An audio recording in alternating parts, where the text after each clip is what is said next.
Hey y'all, this is Moni. And this is Kat. Hey Kat. And this is the Fake Ass Book Club. Wait, can we both say it or no? Welcome back, you guys. It's your girl, Moni. And this is Kat. Hey, Kat. Hey, Moni.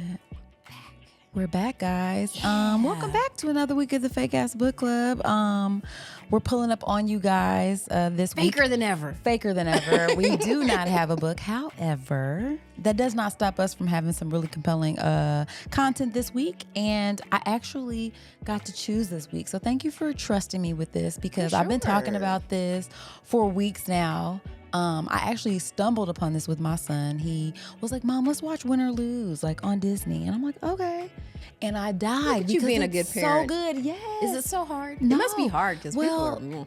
I'm It's sorry. a little hard, but that was easy because Okay. it was such a good show, and I'm really glad you agreed to review it this week. Oh, heck yeah. You know me. I'm childish. Cartoons? Let's go.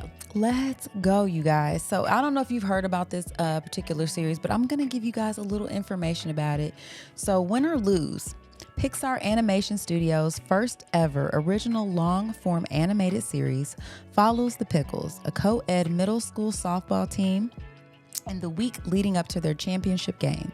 Each episode offers a look inside the off-field life of a character, revealing their funny, emotional, and always relatable point of view in a unique visual style. Win or Lose is directed and written by Carrie Hobson and Michael Yates, produced by David Lally, and features music by composer Ramin Djawadi. Original songs by Campfire and Dawajdi. I think that's how you say it. So I'm excited, I'm you excited guys. too. It's a cartoon. Also, can I issue a correction? Of When course. we were on the live, I gave an apocryphal story about the creation of the Pixar Animation Studio that I'd been told in design school. I couldn't find anything to back that up. So just disregard that if y'all watched the live. Sorry about that. Maybe it's true, maybe it's not. I get the feeling it may be apocryphal.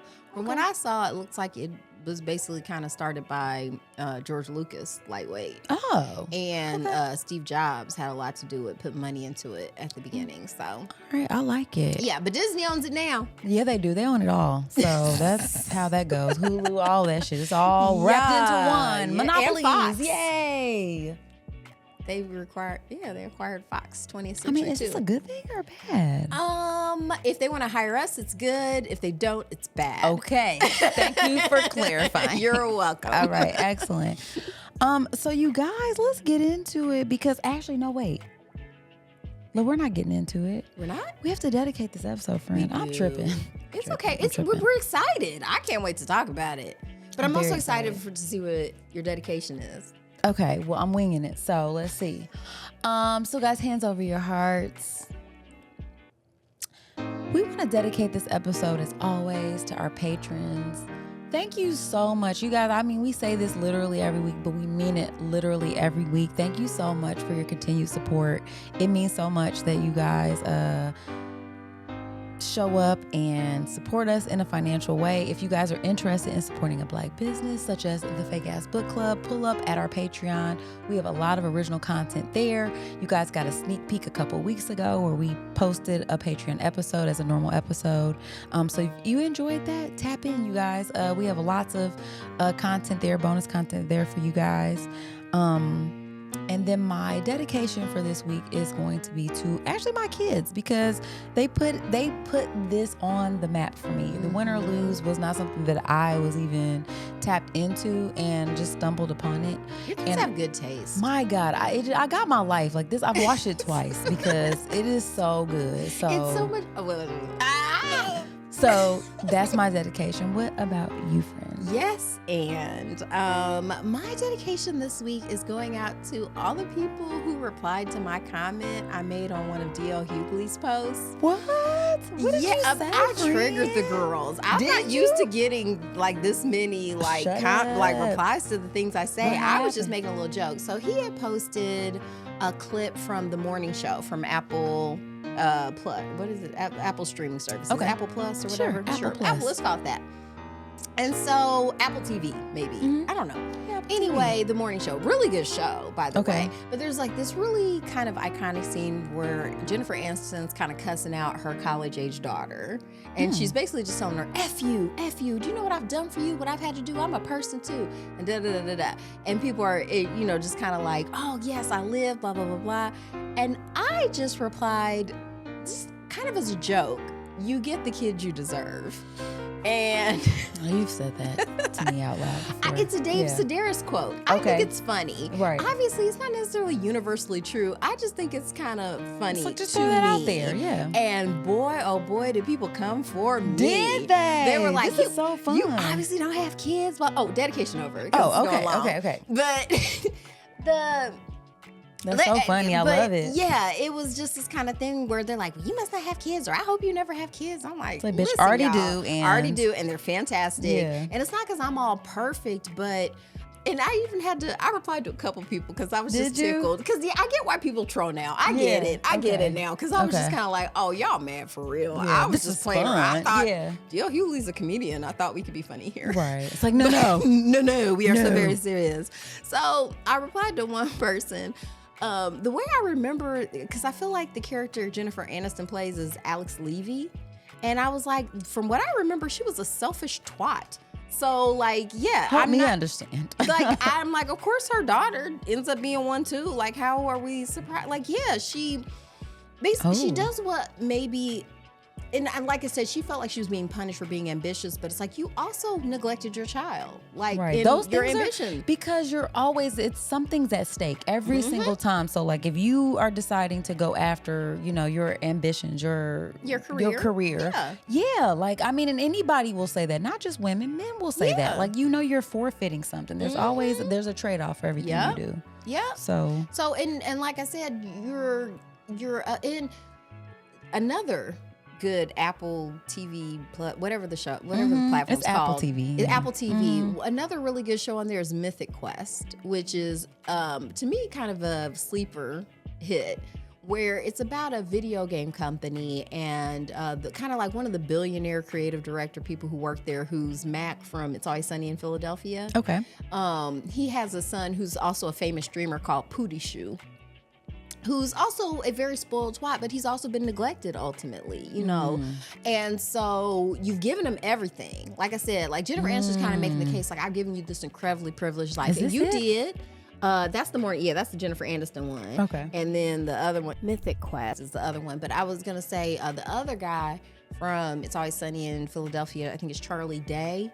He plays Pootie Shoe's, like, part of his management team. And he kind of gets Pootie Shoe together in a way that didn't involve cussing him out. You know what I mean? Because I feel like as human beings, we really don't want to hear our parents saying F you. You know what I'm saying? Like, at the end of the day, even if they deserve it, because sometimes your kids are out of pocket, you have to gather them, though. And once again, you're not always perfect. I'm not judging you on that. I'm just saying, like, Alex Levy as a character, one of her story arcs was like she had a full-on affair with a married man. I bet that took time out of your parenting time. Ooh. You know what I'm saying? Like, okay. It's just one of the things that irritates me about extramarital affairs is how much time it often takes away from the kids. Right. It's like if you have free time and you're spending with your mistress, that's a big F you to your kids. Yeah, for sure. So I'm like, it's just an observation. But the Charlie Day character on the show, I can't remember his name, but he basically tells PewDiePie, like, you're a kid. You have no idea what it takes to just maintain an average life, just an average life, let alone the life you have that your father has set up for you. Right. And even with all his faults and everything, he still makes an attempt to have you know what I mean? Like, you think you think when you get to there, he's like, just wait and see. I can't do the whole speech, but he gives a really, you should try. He gathers him in a way that he was able to hear him, because when Alex was yelling at her daughter, all her daughter yells back at her is like, F you. She's like, they just end up cussing each other out. That can happen. It doesn't mean you're a bad parent per se, but it shouldn't be like applauded as to how that's how you should handle your kids. Like, that wasn't like, yeah, you might have just in that case kind of, you're seeing a reflection of yourself. That's what I was gonna say. Maybe it's more so a reflection of just feeling like vindicated in terms of like, yes, I can relate to that feeling. But I would say that ultimately, like, yeah, no, like nobody's excited if an exchange of mine with my child ends up like that. I don't feel like that's a success. You know what I mean? Like, at some point there's gonna have to be another conversation because I don't want to leave it like that. That's crazy. Celebrated. I think we normalize a lot of abuse. Yeah. And but also too, I think that is because we don't always see each other. And I think that's why I love this fucking story. That's so why hard. I thought it tied in really well, because so the parents we got all good. kind of parents across the board. I love and so it. you see parent successes and failures. And, Absolutely. But that's the thing, it doesn't matter. You keep playing the game, win or You lose. do. Win or lose, The guys. game is the game. You can't escape. I'm sorry, like, softball is kind of the metaphor, but it's an overall game of life that you got to play. And you can't just give up because you lost. Or because it's hard or somebody made you mad or whatever. Yeah, it's beautiful. So let's Beautiful get into show. it then. Yes, friend. This is yes. such a Let's good segue. go. Okay, so this particular story, like I said, I was not anticipating loving it this hard. When I first saw it, we sat and watched the first 6 episodes, and then we had to wait for the other 2 to come out. Because I didn't realize they weren't all there, so it was like one of those things. It felt very old school in that way. Yeah, you gotta wait. I said, we gotta wait, did it leave off on the Rochelle one? Okay, well, hold on, let's see, because I was about to say the Rochelle one had me tight. Mixed Signals was Kai's episode, so there were still 7 and 8. But let's get into it, friend. Let's get into it. So basically, this is a middle school softball team, and you're basically, like I said, it's a co-ed team, and it's this week leading up to their championship game. And what I love about this particular style of storytelling is we get to experience this same sort of week leading up to and this day from 8 different characters' point of view. I love that. I love that in life. I love when I have the opportunity. I mean, I'm just a curious person, so I'm always genuinely interested in like, how do you see this though? Because I understand that like my experience isn't always going to be what your experience is. I feel like you're better at being curious and not judgmental. Yeah, I tend like to I'm usually go straight to judging. And I'm like judged. And you're like, hold on. It's like, what happened though? How did we get here? Yeah. Which is better. And because I think that sometimes when I'm in traffic and I look around and just think every single person in this car is having their own story. They're having a moment. And so that was what intrigued me about this story, was that like I got an opportunity to witness this event through the eyes of different people, and it just humanizes all of the diversity of our experiences and stuff like that. And so I was really into it. So I don't know how you want to break this down. I do have each episode here. Okay. So I don't know if you want to go down or how you want to do it. Because we start with Lori, right? Yes. And your heart just goes out to this child. Yes. Like, her parents are going through a divorce, relatable. She's just trying to do something to bond with her dad, because I remember when my parents were splitting up, I remember like clocking the fact my dad is struggling hard. Aww. You know what I mean? Like, and that feels terrible. Yeah. You know what I mean? So you want to do whatever you can. It's like, I gotta be this perfect kid. I can't give him another problem. You know what I'm saying? Like, I don't want him to think, like, because you already, as someone who's been divorced twice, you already feel like you're failing. Yeah. So if your kid mess up, you feel like you're failing even more. So it's kind of like you want to correct for that. No, she's not an athletic child. No, she's not. Even though you can Bless tell the love of her dad's life is like baseball, softball. Sure. You can, you just automatically get that vibe. And so she's doing this because she's like, I love my daddy. I want to connect with him. I know he's having a hard time. He's living out the Motel 8. You know what I'm saying? Like, but she creates this anxiety monster. It reminded me a little bit of Big Mouth. Okay. Where they sort of personify your anxiety, and so all her sweat just turns into this anxiety monster. It was like a little blob that was like sad and hilarious at the same time. The blob's commentary had me rolling, because I'm like, I know this isn't supposed to be funny, but because it was so true and so spot on, and so like, and to your point too, in terms of just like, it really tapped me into just like when you're a child, like the feeling of being a kid and out of control of stuff and like observing adults. Like you don't always understand what they're going through. And so like just seeing adults through your lens and then like trying to fit into their world and trying to be what it is you think that they expect from you versus what they're actually going through. So that was what was really cool to me, because you got to see it from like her perspective and like, you know, how she was going through all of this. And so for Lori's character, it resonates too, right? So like every one of the characters I feel like in this series, I could like relate to in some way, whether I felt like that myself or just felt like I witnessed this happen, or I'm like, man, I know somebody like that or whatever.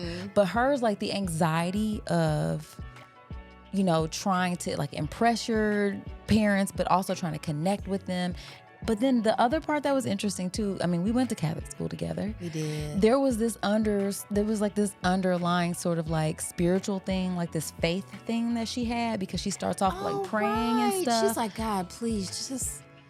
Just how helpless you feel, like it got me because I was just like, man, I remember feeling like that, being a child and like praying to God, like just like hoping, you know, you're being told that there's this like powerful entity that like if all you do is have faith, you know, everything will be fine. You just got to tap into it. And meanwhile, your parents are getting divorced, and meanwhile, you suck at sports no matter how hard you try, and meanwhile.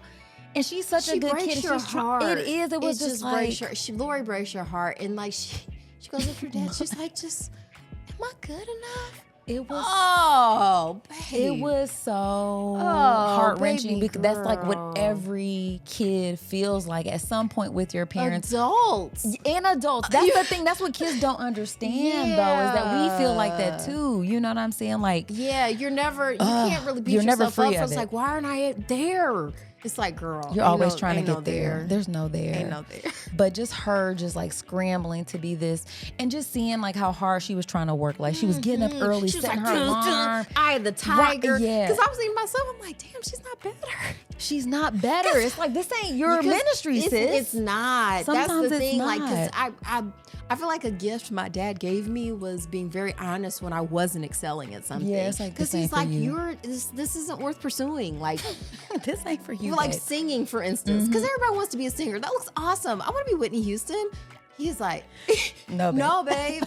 You can't sing. I can't co-sign this. Like, no. I'm not helping you. He's like, but keep drawing though. Yeah, you know what I mean. You got that. You got that. You know what I'm saying? And it's like, and that was good advice, because I could have worked with all the voice coaches in the world.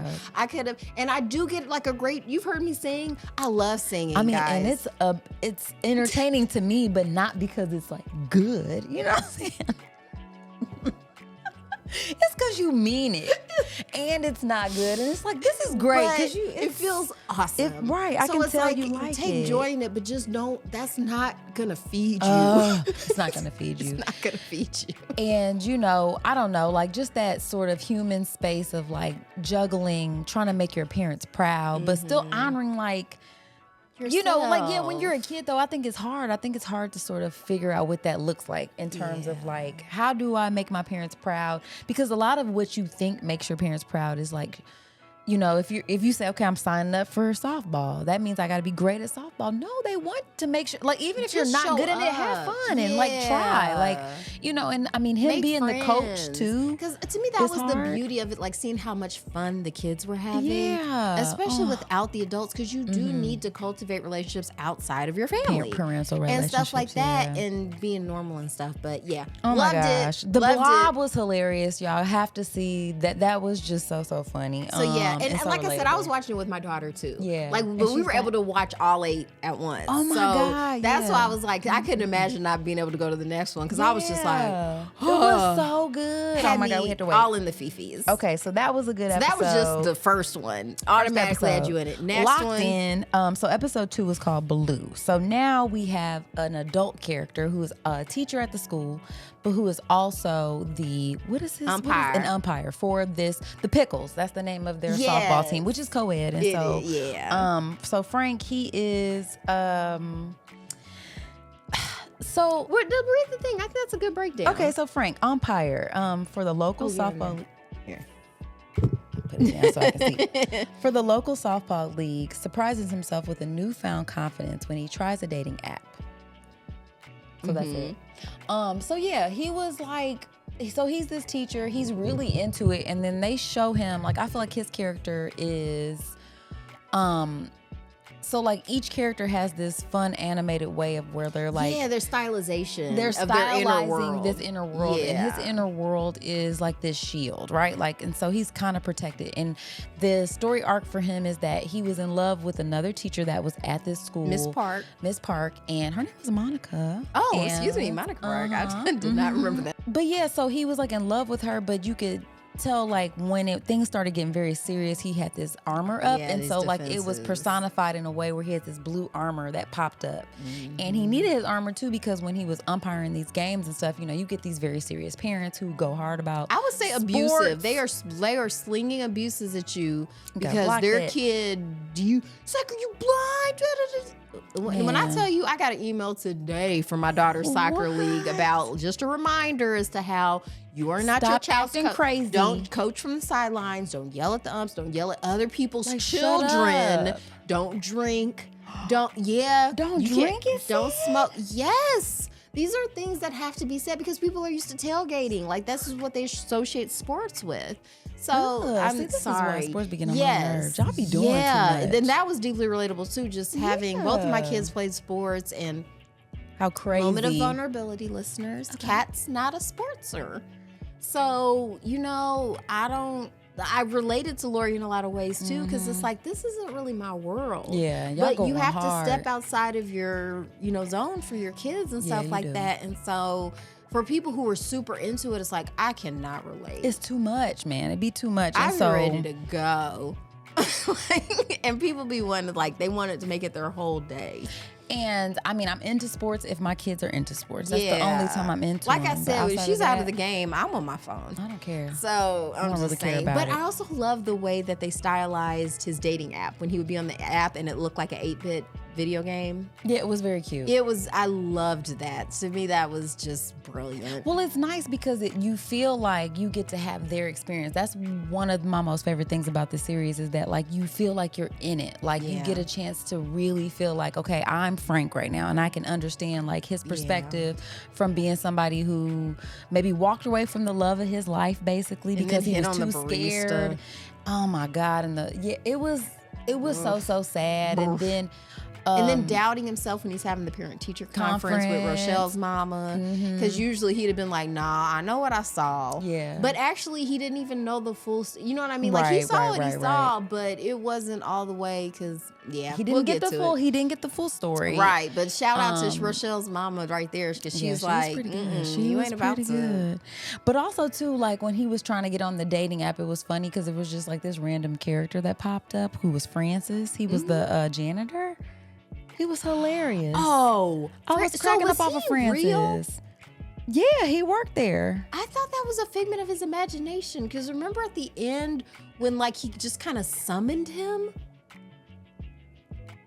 Yeah, but it was a cartoon. I thought that's possible in cartoons. Okay, I wasn't sure but Francis was it. He was hilarious. I was like, we need more Francis's in this world. He was like, are you 40? He was like, bitch, I'm 32. Because like when he was about to go ask his way, and he was like curling with the little broom, little mop and everything like that. And once again, the animators, these people are brilliant. Good at their jobs. Oh my really good at their jobs. It was just because I mean I was locked in the whole time, eyes on the screen. It was so good. You can't because that's part of the storytelling. Like it's not one of those things where you're like on your phone looking up, kind of following and stuff like that. You can kind of do that with some shows. You can't do it with this. No, and then what I like too though, so like his story arc was like, okay, this woman, he was into her, he kind of like put up the blocks or whatever, and then he gets on this dating app, he starts liking this woman on this dating app.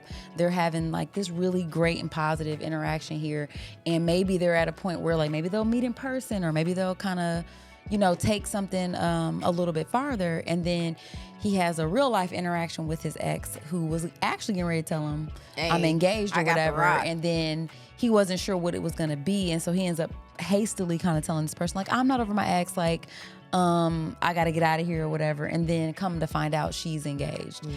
And he's like really sad. So like you see him in the episode. And you feel that just, with him. When oh my God, it was like, ooh. Because when you get all excited and it's like, oh, is this really going to happen? Yeah. And it's like, no. That, and trust me, I'm out here single. It's a big no. Damn. And it's just, like you just feel it. Like I'm not even in that world, but you just feel it. So that was a really great episode too. And so episode 3, Raspberry. Now I will tell you, Rochelle was big time one of my faves. That was when my kids was like, my son was like, Rochelle and Kai. For president. Yes. Rochelle goes hard. Yes. Yeah, very, because, very much so. For one, not for nothing, they're the 2 best players on the team. Okay, of course, yeah. You know what I'm saying? So there's that that. Heat. They're that heat. They have that heat, but they also just sort of have a maturity level. Yeah, for sure. So there's a lot of weight on their shoulders. What's Rochelle's deal? So Rochelle, star catcher Rochelle, knows money is tight, and when she gets a chance to earn some cash, she's all in. And so I feel like her character is really kind of like touching on the adultification of kids, especially the older child, especially when they're girls. I won't say it doesn't happen to boys, but because I'm a girl, I wasn't the oldest, but there is still this expectation as a female child for you to be this nurturer, this caregiver kind of character. And I like when you kind of visualize it as you're knighted with a spatula. You really are. You really and truly are. As a girl child in a family, down, like, you're gonna be cooking and you're gonna be cleaning. And it's like, damn. Yeah. And I rejected that a lot. And and even though I'm grateful for it now, it did feel very much crazy. But also too, I don't think my mom ever was. She was always like, nobody's the boss of anybody. Everybody's the boss of themselves. You know what you're supposed to be doing. And I can appreciate that because it is a lot like when you are telling a child, like you're responsible. And even if you're not telling them and you're requiring them to be like she was, tacitly. Because Rochelle was like in junior high and then her mom had a infant, like a infant. Because you know there's a story there. Whenever there's that gap. There's a and big trust me, there. I know I got a 10-year gap between my kids. Yeah, there's a big one. And obviously it didn't work out. Because that means you really thought you were going to make a life with somebody.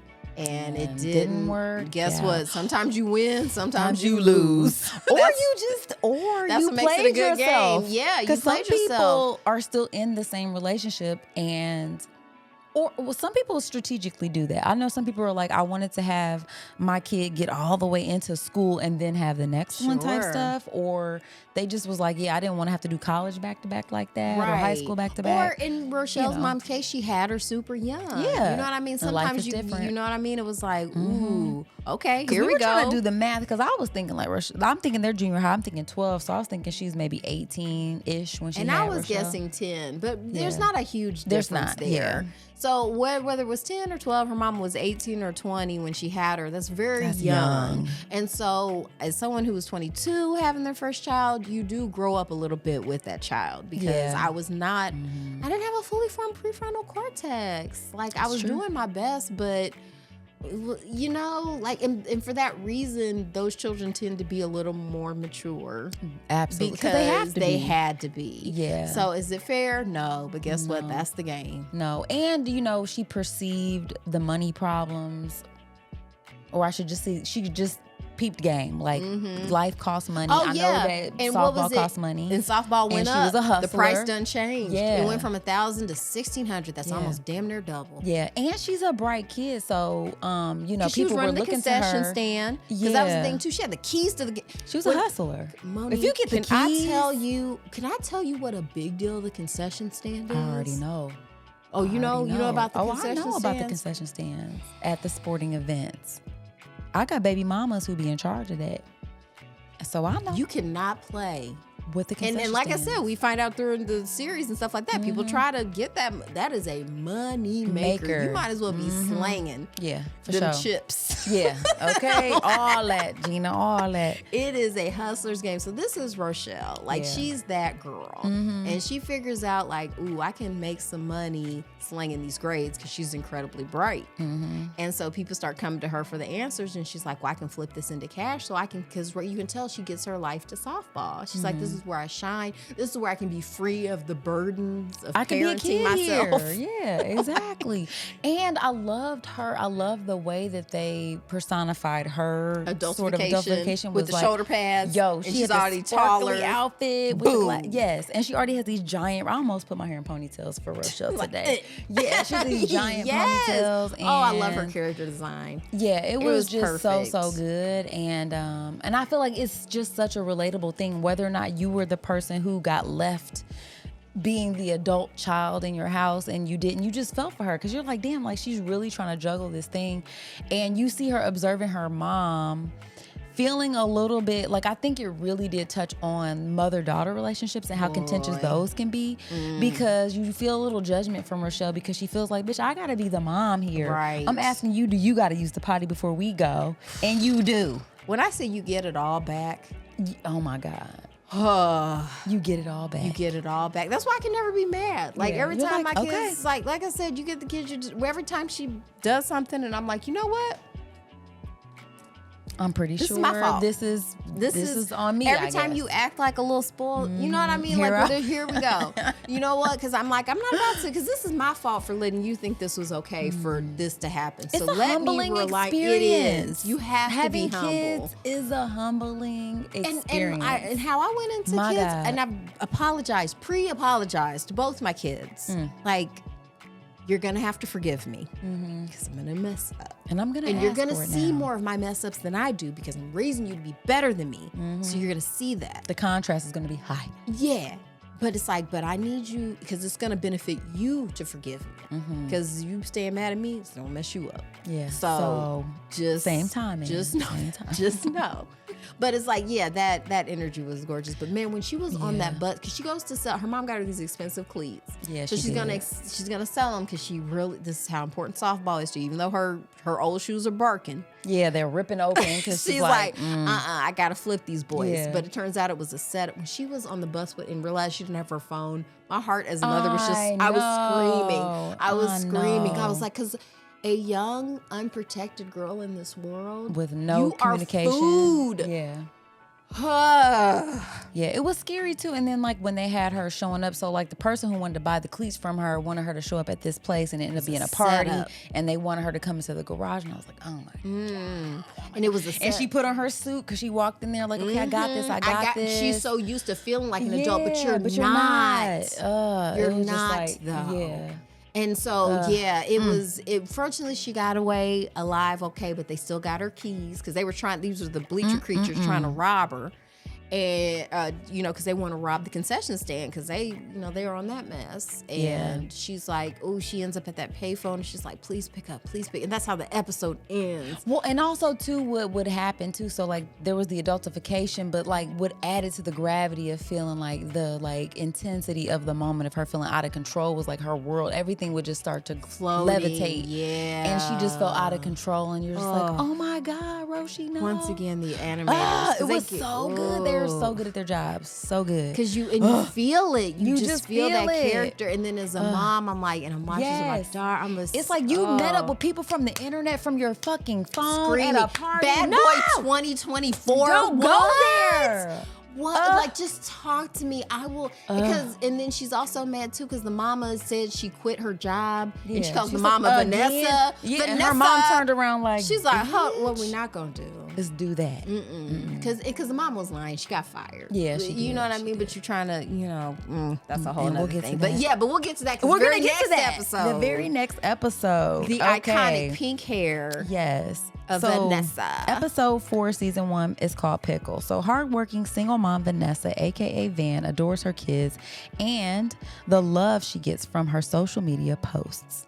So Van is like a single mom, right? She's got her junior high aged child. She's got this little kid with her who is under 1. I mean, or is 1, maybe Preschool 18 age. months. Preschool age. You think? Well, because I'm saying it She had had teeth. him but you It's get teeth when you're cartoon. 6 months. Okay. 7, 9 months. So I couldn't really clock the 18 age. months. I'm Baby saying like you're not 2 because she wasn't walking around. Yeah, wasn't so walking. okay. So very new child. Small. So that means y'all Not in just school. went through some changes. Went through some changes, and Roshi's like the perfect child in terms of like she does well in school. Yeah, like, and that's the thing. She takes pride in this. Right, like she's good at sports. She's smart. It's like I don't have to do too much, right? Because thank God, thank God, because you're way better than me. You convince yourself that's the one thing I'm doing right. Thank you. Okay, and then you have this small child that you're trying to deal with, and she doesn't really have a real career going or anything like that. But what I loved about Van's character was like she brings the sparkle in everywhere she goes, right? The mommy magic. Yeah, it was just so dope because, she's going into these dull spaces and like she's showing up, just brightening up people's day. So, and she tries to do that for her kids too. So like no matter what she's going through, she's always like putting on this face. And that's so relatable as a parent in terms of just like, God, your world could be crumbling. And you can't show that to your kids because it's just going to bring them down and ruin their lives. I'm sorry, I was thinking about a bit Dave Chappelle did when he was just talking about how when you're, leading a family, you just can't be like, look, I don't know if I got the mortgage this month and I am worried. Okay. Like you can't go to your kids with that. They're just like, what? You can't do that. No, you can't. That's even though Rochelle, she's a smart girl, so she's picking up. Yeah, so you really have to be able to hide it. So that's why she lied to her, because really Rochelle got fired because she had to pick the baby up from daycare because the baby's biting people. Yeah. And so... And the second one's always worse than the first in terms of... Not worse. They're just, I don't know why they're naughtier. It's crazy. Second child, they're fucking crazy. It's like, where did you come from? So much game. They that's know. The thing. They're like smoking their cigarette, like, all right. I love how Huggies, they had a whole campaign ad. It's like, Pampers were for the first kid, Huggies for that second one, though. You already know. Man, they'll be all right. Yeah, they'll be all right. That's the perfect tagline. They'll be all right. That second kid, because that first kid, I love how they judge it because you photograph every minute. It's that whole thing. And then the second one, here's the thing. I love you, of course. So much. It's funny because my second one, it was my ex's first one. Mm-hmm. So we had that dual, it was weird with that dual energy. He was Trust like, but me. are you sure? He's like, you don't know that? And I'm like, yeah, I do. I do actually. Actually, I do. It's fine. Yeah. You don't have to. But once again, it's just biological. Don't take it personal. But then it's hard to explain that to your child, so you have to be able to and don't be a middle child. Just don't be a middle child. And that was me. It's like just try not to be a middle child. Try to get your parents knocked up some more, so my you God. get be a little somewhere up in the level. Yeah, I just it was such a real sort of representation of just how. I've not been a single parent, but like, I know people who are single parents, and even having not ever been one, I already anticipate like how hard and how difficult that has to be. But I would say I had way more support than Rochelle. Yeah, Rochelle had nobody. I can't really imagine doing it by myself. She was literally out there. Because even though I might have partners who dropped the ball, I had a whole community, you included, around me that was very supportive, so that I never really felt like I was alone. By yourself. Yeah. But like I said, like when you're really in the house and it's just you and it comes down to you, but I love because her animated stylization was those hearts from social media. Now that's what I couldn't relate to. Yeah, because I've really been very conscious about trying not to get my dopamine. But she was like 29, about to be 30. So like when I think about her age group, like that of course, of course her generation of people. And it made sense for her to be like, you know what, maybe I can make money off of this. I'm already doing it. Yeah. Like, but that scene from Rochelle's point of view, when she makes like this, they win, and make it to the finals, and she's taking selfies. She didn't even see it, like her back's to her and stuff like that. But she immediately was like, you know what? I got my buddies who know what's up. So, but that's super. That's why this storytelling was so. It was so good because it's not like Rochelle's a bad mom by any means, not. but sometimes you drop that ball sometimes, which is why you have to preemptively ask for forgiveness. But also too, this is your kids can't see you how you're experiencing your life either. They don't understand how hard it is and how like I don't have any support. Like these strangers, even though it seems nebulous to you, this is the only accolade I'm getting that keeps me going, which is really sad when you think about it like that. If you say it out loud, in terms of like what you're saying, like I had my grandma. Her, it's that or nothing. That's it. It's this or nothing. And as a child, you're not looking at your mom like that. You're just like, I want you to be better. But and for all those people who are coming for me off of that D.L. Hughley post, the responsibility's on you. Because you've been their age. They've never been yours. So that's why the ball is mostly in your court for good behavior. Period. Like, they're going to act like a spoiled brat. Because that's what their job is. And trust me, you did it too. You're getting it back. So you have the option of doing what your parents did or something better. And that's why being a parent is hard. Because once you're in that position, it's so easy to think like when you're not in that position, how you would do it. I mean, I had all these big ideas about. Lofty ideas. Not really though, because for one, I already knew it was, I was like, this seems hard. This looks, you peeped that in like preschool. This looks hard. So I never thought I was going to body it or anything like that. But also, I will say that like when I observe certain things though, in terms of like other people parenting their children, I did have ideas and thoughts about it, which were stupid and ignorant, and I should have never. We never read this book, but one of the best book titles ever. I was a much better parent before I had kids.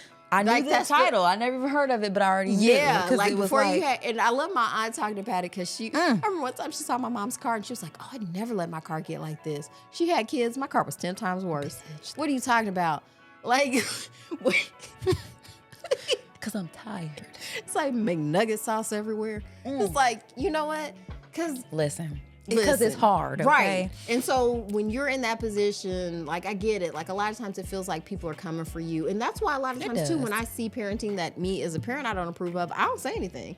Well, I don't, because it's like, girl, listen. Because I mean, I might feel it, I might think it, but at the end of the day, like I'll make a little side, social media, I'll post and stuff. But like in real life, when it's just hard. You can't really because tell you know how hard it is, and it's just like, I don't know if there's really it's hard to feel like I'm making a constructive point to you unless like you're asking. It's just going to sound like criticism. It is. It's not going to be because like, I'm trying to help you. I'm trying to help that. No. Unless it's just like, can I come pick your kids up and take them for you? Like, exactly. Unless I'm willing to do, I think my uncle, he had a great quote. I have no opinion where I have no responsibility. Amen. So he was wise. He was very wise. So it's like, unless I'm willing to like put in some of that elbow grease, I can't really step in and say nothing. You gotta zip it. All right, so next episode, you guys, episode 5. The Steal. Or no, it's just Steal. Okay, Steal. And at first I was like, why are we getting his story? Really? Oh, I love this one. Okay, all right. So, stuck at Big Sister Taylor's boring softball games, imaginative Ira befriends troublemaking teens. I liked this episode. I ended up liking it. But at first I was just like, what? Why? Well, because he's the forgotten one. Like, I think, maybe because you're an only child, this is, I don't know. But like for me, this always, one of my biggest regrets in life is how I treated my younger brother. Aww. As a big sister. You know what I'm saying? Like looking back, this episode makes me feel like, oh my God. You could have been nicer. I could have been nicer. Because he's struggling too. You don't think about that. They're just annoying. And so Ira is like the younger brother. His sister's this like, he looks at her like she's this superhero. Mm-hmm. And I think that's the thing you don't ever really realize, like how your power in that situation. Yeah, you don't realize how your younger siblings are like idolizing you or how they're looking up to you. You just don't see it like that. You're just looking at them like, you're bringing me down because clearly you're taking resources. Yeah, and it's Mama's like time. No, just gone. You know what I mean? Yeah. So like it resonated for me because it gives you the perspective of this younger child who is like, in some ways in the shadow too, because this child isn't like, she's really good at sports. Yeah. He's socially awkward. He's socially awkward and he's like more creative. And so like he has his inner world, and I really love how they sort of illustrate his inner world in this like 2D sort of fashion where he's looking through this little kaleidoscope thing, which is just like a little toilet paper roll. Now that's that like I could relate to. I can't relate to feeling outshone by an older sibling, but I can relate to being socially awkward and having your own little dream world. Yes, and it was just like, how hard that has to be when you're that kid where like nobody sees you and understands where the hell you're going with anything that you're doing or wants to talk to you. Yeah. And you're at a softball game all day. And it's boring. Oh my God. If you're not into it, baseball and softball is rough. Sports are just boring if you're not into them. You know what I'm saying? Especially those games because there's no time limit. And they're long. Because that's the thing with like soccer, basketball, there's a ticking Oh clock. my God. Baseball And softball. can just keep going. It's the worst. And so, if you're not into not the worst. Is it not? Well, we don't want to say that. It's, Okay, sorry. That was... Okay. Clearly there's things that are worse. It's more challenging on the time front because it's hard to arrange your life. Because I would say maybe the worst is track. Okay. As far as time, like track meets and swim meets, those things can go okay. long. So put them on the list of some of the worst. But I will say... I do wish there was a part of me that really took joy, because there are people who get into the stuff who don't even have kids. We even saw that in the animated series. There was just some weird guy there who didn't have kids, who was just there at the softball games, which one of my kids peeped and was like, that's weird. Why is he there? So I was like, why did my cousin tell her, you know the story, she told her husband, you can't coach until we have kids. Because it's but weird. He's like, but I would. And he's really sincere and it's beautiful, just like that's Laura's so messed dad. up that our world doesn't allow for that. You can't, sir. It's just you gonna have look to weird. avoid the appearance of evil. Yeah. Even I feel like Neil talks about that. Neil Brennan, yeah. Yeah. And He's Bill like, Burr, he talks about that too. Where it's just like, I'm sorry, you gotta get out of here. You can't be in here. This is just look, the optics are wrong. Yes, he falls into it with the bleacher creatures because he's feeling some acceptance, but his sense of morality wins out.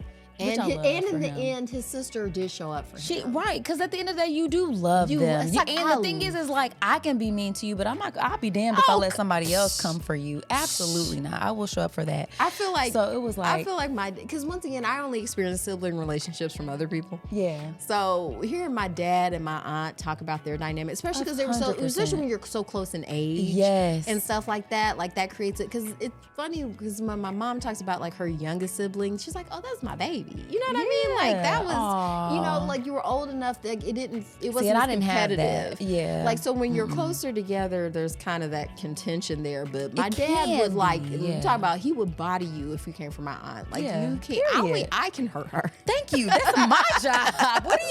What? Absolutely not. Matter of fact, one of the first fights I ever got into was on behalf of my younger brother. Are you kidding me? I bodied a boy.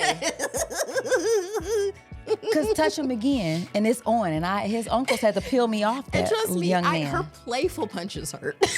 I don't know what it's like My when kids it's like, serious. "Ow." Yeah, I don't want to know what it's like when it's serious. Yeah, we're not doing that, but also what I liked about his story too was like what you were saying too, like when you're not engaging maybe that younger sibling and realizing like you got to make sure they find a place, they can find a place in the wrong place. And you know, like in the manosphere. Yeah, you know what I mean? Like when you're not looking, those people, they can get lost. And so like just the responsibility, like as a young, it was, oh my God, I was in my feelings this whole series. The whole time. Everything was deeply relatable. It was just deeply relatable. Deeply relatable content. All right, so next, episode 6, you guys, we have mixed signals. So cool and confident pitcher Ewan is in conflict with little Ewan, his childlike, vulnerable self.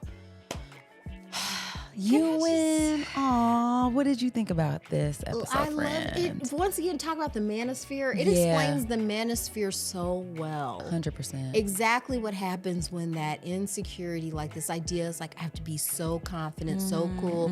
Like realizing like you don't have to put people down or make fun of, because he ends up posting, like making a little meme of Lori striking out and passing out. Bless her heart. And so we already discussed Lori, and like Ewan, he's good. Like he's the pitcher. He's very good. He's very good at his job. Yeah. And he maybe hasn't, like middle school's funny because he has a crush on Taylor, who's Ira's, sister. Big sister. Big sister. Can I just also say too, animators, you gave me some body issue. These thick ass characters. I'm saying that she was not 10, or if she was, I be seeing some 10-year-olds. That's just a reminder of just, man, it's not okay. Okay, it's fine, whatever. And then of course too, I liked how it was like, of course she's like a lot bigger than him. Yes, because in junior high, it's like the boys are all skinny and small. Yeah, and then the girls are just like develop faster. Yeah. So but they, he ends up asking Taylor out. You know, he's all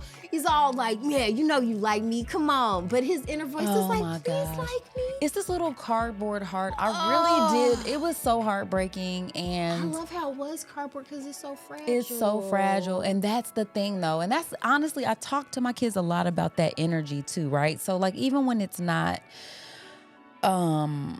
related to sports or whatever like that, I'm always like, when you peep somebody who's just like constantly like putting people down, I'm like, usually that person has something going on. I said, because like when you do feel good about yourself, the likelihood that you need to constantly be boosting yourself up is really low. Because why? I already feel good. You know what I'm saying? Like, and you feeling good is not contingent upon making other people feel bad. Like what he ended up doing with Lori. Now, was the video he made of Lori hilarious? Yes. Will I laugh at it if I see it? Yes. Do I feel bad a little? Yes. Especially because Lori's so sweet or whatever, but he makes it into this like viral her video. Teammates stood up for her too. Like, you don't need to be doing all that. Roshi was like, why did you post this? Kai even said it. Why did you post this? And was like, you did that because you like her, and that's when it came out. Oh, and then that hurt my feelings so bad too, because Lori's like, you like me? Her little sweat ball was like, excuse me, mom. I died. Excuse me. It was like, oh my God. And then the fight was like, I like Taylor. Right. Actually. And I repeat, which I also thought was really dope, because that's what we do when our siblings, like, you know, he was like, man, he was kind of like, I'm watching you because I see you're an insecure child. And my sister's all goo-goo about you. You're not good enough for her. You're not good enough for her because she's the world. Thank you. And that's how it is with your siblings, because you be knowing. But yeah, it was really, I think it did tap into the whole manosphere sort of energy, and just like that massive insecurity that a lot of young men feel in the world, where they can't be themselves, because it's not necessarily inherent. A lot of it is thrust upon them, and that's because not they're fair. so precious. I mean, like, I have a son, and it's like they don't come into the world like that. They want to be themselves, and it's like you just see them getting smashed down into this little box. And what I liked was the moment where Taylor and Ewan were like sitting together, and they were like showing each other who they really were, and they both were like, it's like, I vomit when I get nervous. And he's like, there ain't nothing wrong with that, girl. Yeah, you just like that about you. And she's like, liked her. They liked each other. They had when they're walking down the hall with the little matching tats. It was my gosh. It was nauseatingly cute. Oh, but then here comes Tony, all tall, got hair on his knuckles. That insecurity monster popped in or whatever, and he just could not take her giving attention. Just interacting with another guy who he felt like, well, he's taller than me maybe, or she's a little more giving developed. And it's like, and it sounds like Tony has some stuff going on. Like, we never got to see things from Tony's perspective. Clearly he was struggling, because he wanted Roshi's mom to be. He was like, I wish you were my mom, which made me feel like maybe that's why he's having trouble in school, because nobody's checking after him. Taylor asked him like about his brother, like when they were in the hallway. She's like, how's your brother doing? He's like, man, you know, like something was going on. Because he was saying, be a season 2. I hope so. Because he was just saying like that's the reason why he's having trouble concentrating, why he's struggling with grades, and why he wanted her to pass the note. Because Roshi, you know, Taylor almost got caught up in the cheating scandal. And Mr. What was it was Roshi. Well, no, she was the mediary. No, that was Kai. Right, you're right. Kai got caught up. I felt bad for her, because it was like, damn, you ain't in there. But right. You just in that moment, you don't want to be the one being like, she's like, here's the other thing. This. You a softball player. You don't have to. You could have just flung that. You could have been she like. She was stressed out though. She was. You know, it's hard to. I can say that as an observer. When you're in the heat of the moment, you know, you just want your team. You know, you're a pickle in that moment. That's you're right. not just an individual. And like I said, Kai was the new. We're gonna be skipping. We got to get into Kai. We got to get into Kai later. But yeah, Ewan, he did. That he to had me was a really important story to tell. Well, my son had zero sympathy for him. Wow. He's like me. Yeah. Where he'd be like, judged.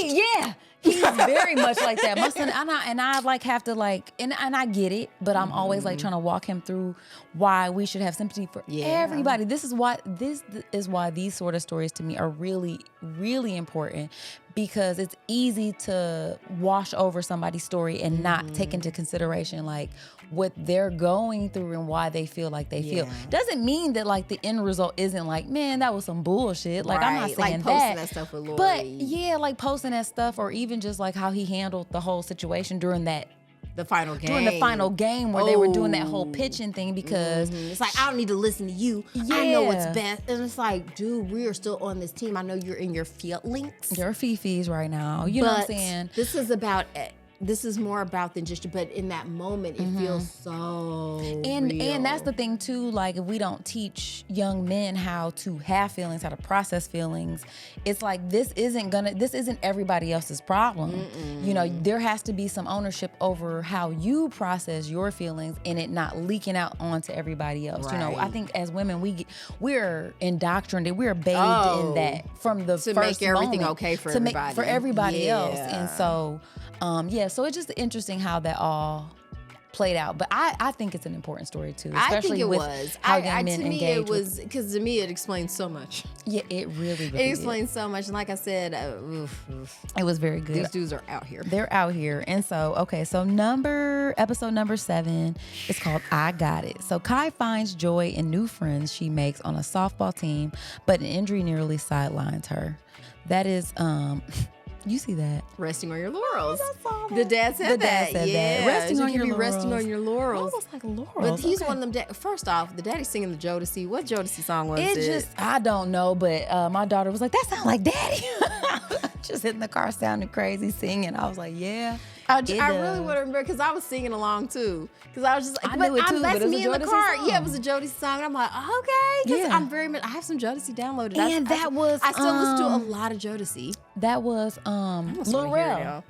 Lil Rel? Yeah. Oh, was the daddy? Was the dad. Was the dad in that. And once again, like, I love that they made the parents so flawed, because that's the only type of parents there are. That's the only type of parents you can have. Yes. Because they didn't come out and say it, but Kai is trans. And I did not, so I missed it. Oh, you didn't peep it. I didn't peep it the first episode. view. I felt ignorant. You shouldn't have.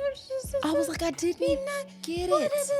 I didn't understand. But it's almost better in a way, like when it's just sort of a non-issue. Because like it could just be something that happens. But I also was kind of messed up, because I think there was pressure from maybe studio execs to not push that narrative. I think there was. This is what I saw. So like once I got wind of that, I went on to like a little Reddit thread. I really want to find out what Jodeci song this is. Okay, that's fine. I went on to a Reddit thread, and there were a lot of people who were very upset that they didn't go super hard on being more direct about the trans sort of thing. But like what ends up happening is you see Kai coming into town with her dad. They're new. They're moving in with the grandma. I'm guessing it's the dad's mom. And what I didn't pick up on the first episode really was the fact that there were pictures of Kai on the wall playing baseball, which is like, I guess, very different. Yeah, very different from just softball or whatever. And well, you're not a sportser. And Kai is like hiding the pictures and stuff. Didn't want to see the pictures. And then her hair is shorter in the episode, and then as the episode goes on, she's more feminine as the episode goes on. You see her with longer hair and her earrings and stuff like that, and like whatever. And so, and she's really good at baseball, and it seems like her dad is I don't know if having a problem with it, but like you see her observing this co-ed team, and she ends up jumping over the fence and like hitting Ewan's ball, which was like a big deal because he's like a star pitcher or whatever. But after striking out the first two times, but he ends up hitting that third one, she got it or whatever. Oh wait. Oh, I missed the song. Damn it. Okay, let's see. What is it? Let's see. This is the Jodeci song, guys, because we're old and we have to know. All my life. All my life. I pray for someone like you, and I thank God that I finally found you. Yes. Oh my gosh, we're old. That yes, is but I mean, just all it takes is a Jodeci song on the radio when you're driving. It was an old black man singing Jodeci. Yes. But I tell you, I was driving to work the other day, and I had Alone came on the playlist, and you I had was to go like, and do man, it. You had to put it all on the floor. I understand, friend. It had to happen. For you. Listen, Jodeci had us in a chokehold in the 1900s. So if you don't know about this, Casey Google and it. JoJo, Okay? goodness gracious. Casey and JoJo, give it up for JoJo. Get Oh my up, God. motherfucker. Oh my God. Oh my God. Google it, guys. It's a whole situation. But yeah, Kai's story was like very much so. I liked so Kai's whole thing was, her emotional thing was like, if she was feeling great about herself, it was like words of affirmation. Like anytime she got words of affirmation, you would see her like kind of ascending into the air, kind of floating. But then when things were going bad, you saw her like sinking down into the ground and stuff like that. And so she going to the sunken place. Yeah. Basically. And it just makes it so much more real, like when you see this sort of physical manifestation of like the things that we're feeling inside. And being the new kid and trying to find your place. You know what it really reminded me of? What was that, friend? A little bit of like Dwayne Wade and his trans daughter, because he had to get custody of her, because the mama was very against it and has been very outspoken about how she feels about Dwayne Wade and Gabrielle Union supporting her in the transition, and it was interesting to me, like, we don't hear anything about Kai's mama. No, we don't. But the dad seems supportive enough. The dad was really supportive, but I wonder if that was part of why they had to move. Because we don't understand why they had to move in with the grandmama. Yeah, you don't. And so I'm, in my mind, because to me, that's like, what's going on? Yeah, everybody Where's else got your a mama. mom? Yeah, that's very unusual in situations. I mean, not that it never happens, but that's not what you normally would see. It's like, because they never mention, like, because they don't say the mama died. Usually if the mom dies or something, that's something that's brought up. It's almost you'll see a picture or do something. Disney loves to kill off somebody's mama as well. They really do. Or parents. So it's kind of like, I wonder if it was a situation where the mom really couldn't handle the fact that, because that maybe really she was is in trouble. church real hard. Exactly. Like, it can be really a difficult sticking point for some people.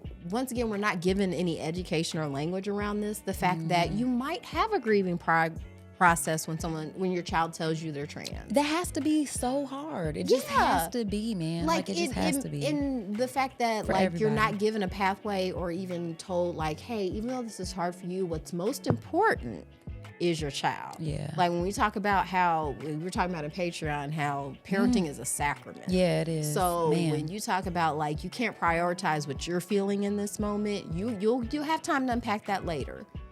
Oof, and that's so hard, because I mean, what other position in life requires you to constantly be in that space where I gotta put this forget to the about side. you. Yeah, put that to side. Like, right Yeah. now, this child needs this, that, and the Yeah. other. So I It's wonder so if that hard. was the subtext Could of be. that. Because to me, they don't get super into it. Like I said, don't. they kind of gloss over it. But you do see Kai, like, I'm in this new space. I found a way to, because the dad was like, "Are you sure you want to switch to softball? There's, I feel like I get more clout off you playing baseball." Yeah. And that was a thing too, because he was very much one of those parents that was like going hard. Like, I'm Joe busting Jackson. out on the field. Matthew I got a lot to Knowles. say. Yeah, we out here because making this is what superstars. we do. You know what I mean? And to the point where he's trying to replace the regular coach. Yeah, Because he's like, I feel like we could be making moves, and the kids and the parents are doing that too, though. Because when The Kai crazy finds out the parents. dad might be coaching next year, she's like, don't even wanna play no I kind of more." like having this space away from you. Like, I love you. I love hard you. to say. This is very hard to say. Like, I've had to have conversations with my parents about, like, your approach to this isn't really working for me. Like, I need to, get in. Wow. But once again, if you're able to put your ego aside and think about what's best for my child, and the fact that they don't just need me. You know what I mean? Like, it takes a village. Like, you have to, the more people that care about your child, the better. Like, people who genuinely love and want to support that, the better. What a gift. What a gift. My God, yeah. So, watching Kai go through that, I think maybe it was good that wasn't, or I should say, for people who maybe have a hard time with that narrative in particular, being able to like watch that and not maybe get it. Like I know I didn't get it at first, but because I watched it again, because again, it's not about that, right? It's not about that, but it's what every kid goes through any fucking way. Like you're trying to find your place. You're trying to find where you fit in. You feel outside of yourself. I mean, I think that's just relatable to, you know, that junior high, middle school, adolescent sort of experience anyway. And I'm sure it's complicated by, you know, if there's that gender conversation around like I feel outside of myself literally though. Yeah. You know, and then trying to find space there. I know there's a whole political movement trying around to suppress it. Yeah, which is like, real crazy because it's not even new. Yeah, it's not. So things don't come into existence when you find out about them. No, but also too, just I felt like she took a lot of L's too though. I mean, she went to help Lori when she saw her practicing, you know, and went in and got hit in the face with the ball and hurt her ankle. And was still playing on an injury. Like and pushing through. Like, please don't do that. I have to have this conversation as well with my children because my daughter was talking about like something was hurting her. And I'm like, listen, you have to rest. Like, I get it. You don't want to miss out. Your body's gonna get still replaced. growing. You're gonna get replaced. You're gonna get replaced. That's the messaging you're getting. You're gonna get replaced. You're gonna be replaced. But it's like first off, you have to be confident in yourself. No one can replace you. You're irreplaceable. Nobody was doing what Kai could do. Kai was out there. Woo! She was flying like Air Jordan. Yeah, like she was doing amazing things. But it's like your body has to repair itself, especially when you're younger and your ligaments and your bones are still growing. Like that stuff is so serious. And that every time that animation of like just the scribble lines on her ankle whenever she do something and she'd wince, and I'm just like, ooh. Yeah. But I'm no one to talk. I'd be playing through the pain all the time. I mean, because there is you do have to, but also you have to know when is when though. Yeah, you know you what I'm have saying? to call it at some point. Yeah, but also one of the things, your body will do it for you, and don't when that and happens, it will be an inconvenient time. It's always an inconvenient time when your body calls a timeout. Yeah, and you're like, damn it. Ugh, now I really got to sit down. It's terrible. It's ACL terrible. snap. But one of the cute things that I liked was because Kai was like this star player. I loved her relationship with Lori. Yeah, when they were in the outfield together, being all silly and stuff, because she just, you know. It's easy to be like the person that's really good at something and like be like, man, you're not, you know what I'm saying? Like being an asshole maybe to some of these other kids. What I'm saying is I liked that Kai was the kind of player who was really good, but she still like wanted to uplift others and was silly with her in the outfield. Like they're being all silly and having these little fun moments. And Lori was terrible at softball. She wasn't good. It would be easy for you to be the best player and resent her and treat her like shit, but you didn't. And I really like that because I think that's what they were trying to say. Like that's what winning looks like. A space for these kids to be fucking kids and have fun too. It's like not it just is about the winning too on the scoreboard. Yeah, it's about having like, those moments. Yeah, that's like, winning in life. I love not that just for them. putting up so your cute. bank account or it's not just the numbers you look at on a scoreboard or in your phone or likes. Yeah. Think about how you made Lori feel. Lori will never forget the fact that like the star player like helped her and caught that ball and got made them her into feel the finals. Yeah, you know what I'm saying. Yeah. So it was just really sweet. So I wanted to mention that too. And the fact that Rochelle snapped, she was like, "Oh, get into that whole teamwork thing." That's why team sports. That is the beauty of team sports. Yes, and I love that this is the allegory for that whole situation, the softball. Okay, so let's get into this last episode, which was called Home. And so this gets into another adult character who is Coach Dan. He is Lori's dad, and it says Coach Dan's leadership is crucial as the team stumbles their way toward the championship game. This gave me his character gave me an appreciation for like those parents who do volunteer their time to be these coaches in these kids' lives. And I feel like maybe I go too hard. I mean, I do this to my kids, teachers, any adult that is literally positioning themselves in front of kids and who is saying like, I want to spend my free time with you outside of like the time I could be spending with my extracurricular and care. This guy cares so hard. You can tell he loves softball. He took so much pride into it. Happiness. and just pouring into these kids and like building their self-esteem up and helping them like navigate this. It was just like, oh my God. And the parents who come for him, like, this is so easy. Like, they do such a better job Yeah. if they were the ones who It's had like, the. come on. And it's really a metaphor for leadership because everybody's so quick, just like, oh, well, he's listen. I love how they showed the parents as these little creepy crawlers in the back of the like thing, him like having to. and you're fun vampires because this isn't what it's about. Like I said, like they're concentrating on the points on the board because they're like, well, we need to make some changes next year. We need to be more strategic. We need guys there to be in charge and blah blah blah because we want to win. Like I said, that's not winning. Like ultimately in life isn't just that was in what was that show about Magic Johnson on HBO? Winning Time. And Magic Johnson, when he finally won his first championship, and it just felt weirdly empty. Really? Is that what they said? In the show, that was the narrative. Okay. Where it's like you get there and it doesn't feel the way you thought it was No, but it feel. never does. Like, I think that is maybe a conversation that needs to be had more often and more loud, because it's like we take these moments and we put them in our minds as these like, oh, okay, you're associating it with a feeling, or like, okay, when this happens, it's gonna be this. Then I'll be worthy. Yeah, and it's like, That's you have more to have often that. than not, people you don't hear that's what it is. You feel like It's more when you're laughing and giggling in the infield with Lori. yeah, having fun, man. Or the pizza party after. Yeah, like that's what exactly. you remember, and that's what's fun. Like just having those moments. I mean, and and not like winning can't be fun. No, but it's like just just trust me, don't try get to me win. But let's be for what real. makes it a good game is sometimes you win and sometimes you lose. Right, Like the it's stakes never are high. whenever you just win all the time. Like when you just always on easy mode. That's not satisfying to me. No, it's not. And then I think about the fact that, like we talked about before, he's going through a divorce. So, like, on top of, like, you lost your house, man, you lost access to your kids all the time. Yes.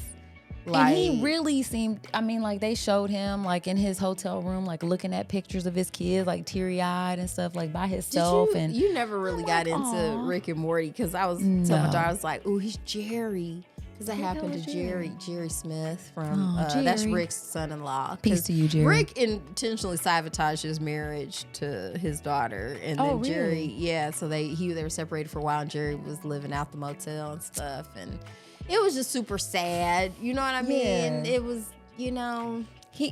but I mean, like, this is something, and he even says to the kids, I think sometimes I need this more than you guys need it. Like, this is my thing. Like, he took so much pride in prepping the field, and like, I like the visualization of him like creating this sort of dome and this bubble around them, where it's like, this is our safe space that we're creating for each other. And just how beautiful that is when like adults, I mean, not like it's weird to me, but like, because I didn't grow up as somebody who innately like wanted to do that, or even like recognize that people were doing that, or that was like a thing, that like there are adults out here who are, even though it was happening for me, like don't get me wrong, like my mom was doing that in a lot of ways, and a lot of the adults in my life were creating these safe spaces around me, and I'm the beneficiary of that. And I feel like kids don't realize how valuable that is. They don't. At all. Like when you have people that are creating these domes, these safety domes around you, and like pouring into you. So like seeing a character like that just was like, oh my God, I feel like this is Alexa so awesome. Abundance said it best when she was trying to From Pose, give guys. Blanca some game. Some game. Yeah. When you raise your kids and they just go off and they never really appreciate. There's no way to appreciate until they go through it. Like I Until feel they like see it. every step is just a new level locked. I look back on my mom with much kinder eyes. Of course. And Alexa Abundance was like, if you want appreciation, get a puppy. Like you're not Period. gonna like you're not they're not gonna Just endless devotion for no reason. You don't have to deserve it or anything. Not right. But like They're with just there. kids, they're not gonna understand what's being sacrificed, what's being laid out for them. And they may never. But that's why that's that's okay. not why you do it. Thank you. That's It not can't why be you that. do it. If you're lucky, one day they'll look back and be like, man, you did a lot. You Really, did thank so you. much. And it feels good. Yeah. Oh, it feels so good. And I make it a point to tell my mom too, you were right about that. That's you know what's what I up. mean? I gave you a hard time about that at the time, but you were right about that. But also at the girl. same time, you were getting it back because you did that to your mama too. Right. So understand that I know because now I'm getting it back, which is why I'm saying that to you. And that's how I know. That's how I know. That's how I know. Yeah. But like what was interesting about his little emotional thing or his internal issue, it seemed like he couldn't speak up for himself. So like he was holding in a lot of stuff and wasn't getting it out. And so it would be like he's watching his daughter not be great at softball. So you see him trying to make this team the best that they can be, but while also kind of supporting his daughter. And sometimes he's missing the mark because maybe he's not coaching her. He's just giving her better like next time type stuff. Yeah, because he's already not really peeped coaching game. her. It's like, He girl, knows she's not. So he just really wants her to have fun, but like maybe you're not communicating that with her in a way that she can understand because she's trying to impress you, even though like you're not even trying to be impressed. So that's a little lost in translation. So like you see his little lips like.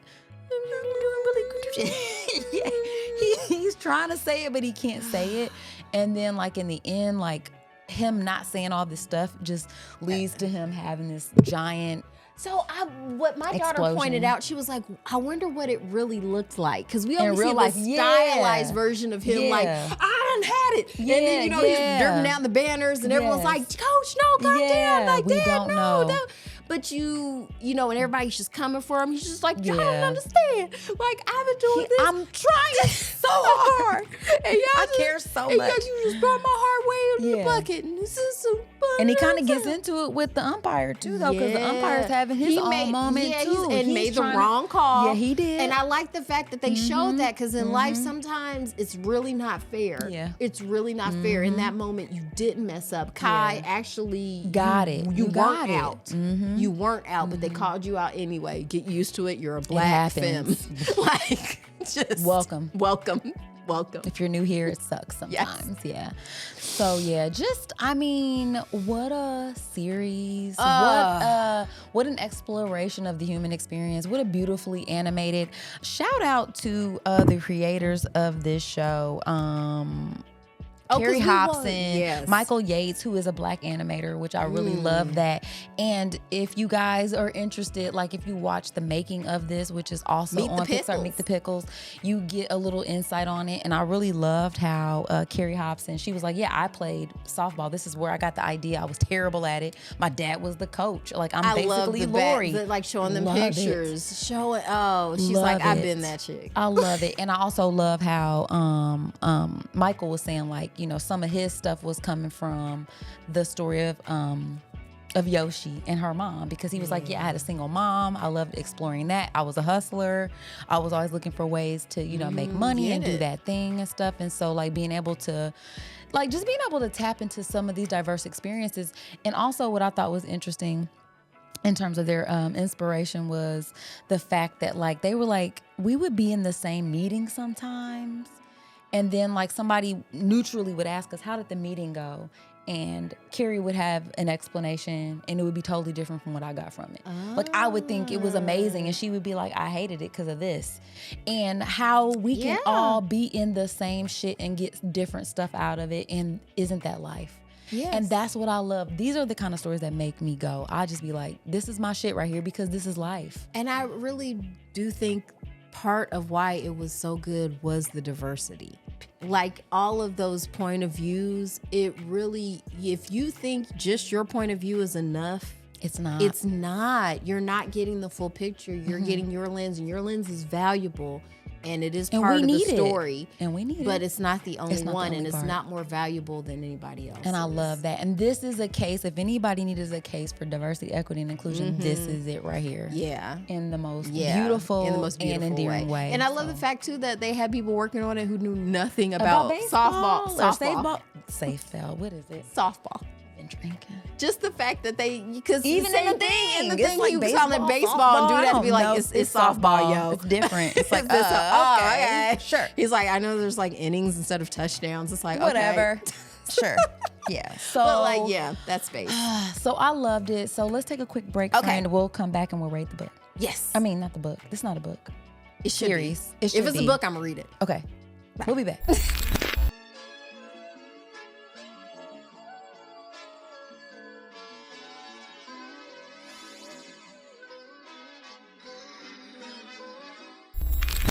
right, guys, we're back from the break. Yeah, we're ready to break it down. We have to break it down, you guys. No, I was gonna say I wanted to save it for this because when it comes to parenting, there's so few ways to do it right and so many ways to do it wrong. It is just riddled with minefields. It's a setup. Oh, I peeped at sometimes I'm like, why did I do this? See?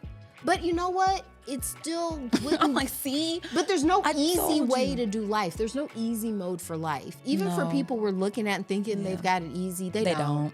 They don't. Everybody living is hard. But that's why this is. But again, this is why I value this medium, specific storytelling tool in terms of like you get to see it from everybody's perspective, because I think that's what we lack in life. And I think if we had more of this, I think that if we had the ability to see things through the lens of other people, sometimes it would give us so much more insight on what other people are going through, and a lot more grace and space for what, just for all of us, you know what I'm saying? Just in general. So that's why these stories are important. You guys, I love this so hard. I feel like we gotta rate this. I'm gonna give this, I'm giving it 5 orange pops. 5 out of 5? 5 out of 5 orange pops. That kid, we didn't even talk about the orange him, pop so oracle. y'all don't have to watch the orange. Yeah, Orange you just pop oracle you just have to the see it to know unknown why. number. Yeah, You that just was have to a watch it nice to know why. addition. Yeah, please watch it a couple times. I'm gonna give it 5 out of 5 pickles. See, I was gonna do that, and I was like, I think she might. So I'm gonna try well, I to had a go. backup. It was gonna be 5 out of 5 softballs if you said pickles. Okay. We know each other so We well. do. I was like, she don't say pickles. I want to say pickles. Go pickles. It was so good. You guys, I highly recommend this. If you don't like this, you probably don't have a soul. I don't even know what else to say. Yeah. I'm sorry for you. Because I don't like sports, and I'm not, I mean, I You're like not an cartoons, but I'm not animation even, but the fanatic. storytelling is so compelling. I just, a shout out to everybody in the production team who did this. It was a total not waste of time. This was so good. Y'all better win some awards. My God, it was so If good. nothing else, you're going to get a fab award. My kids are like, you're upset. You guys are upset. Mom, you're obsessed. I'm like, no, I'm obsessed. I'm upset. And so now you know how I feel. I'm This is how I obsessed. be feeling all the time. I don't be I feeling gotta like do this deep all the dives. time. This I was got to so watch good. it again. I want to read the book. I watched it twice. That never happened. I was, because I So didn't even good. watch it twice yet. So I watched it twice. So just know it was so good. amazing. So good. I loved it so hard. Do you want to spin the wheel? Let's spin the wheel, guys. Spin it. All right, we're going back to our roots. We're going to read a book, guys. So next week, if you'd like to read along with us, the book will be Winterset Hollow by Jonathan Edward Durham. Oh. So I all follow the him names. on Instagram. He's a very fun follow. He's always very quippy. I always like his take on things. I like good writing. Okay. And so I was like, oh, so he wrote a book. Okay. Oh. The reviews were glowing. Well. So and get it sounds into like it. it's going to be different from anything we've ever read before, too. Okay, I'm into it. I don't even care. Let's do it. Because we just got through talking about diversity. We did. I'm so into it. and that's the thing we love at the Fake Ass Book Club. We love we've read everything from comic books. We have To books. books. You know what I mean? We read the classics, we read the new stuff, we read the home Old memoirs. stuff. Like, we're all over the place because there's the beauty of life is there's always gonna be more to discover. So stay curious, y'all. Your body belongs to you. Absolutely. Keep it safe. Keep it safe, guys. And do the stuff you love. Life is short, guys. You know what I'm saying? Get into the arts. Get into, finding the things that make you feel good. All right? So we'll see you next time. Peace, everybody. Bye. Before we go, we must give thanks to Urban Nerd for providing our music, and legal services were handled by Trezene M. Atkins.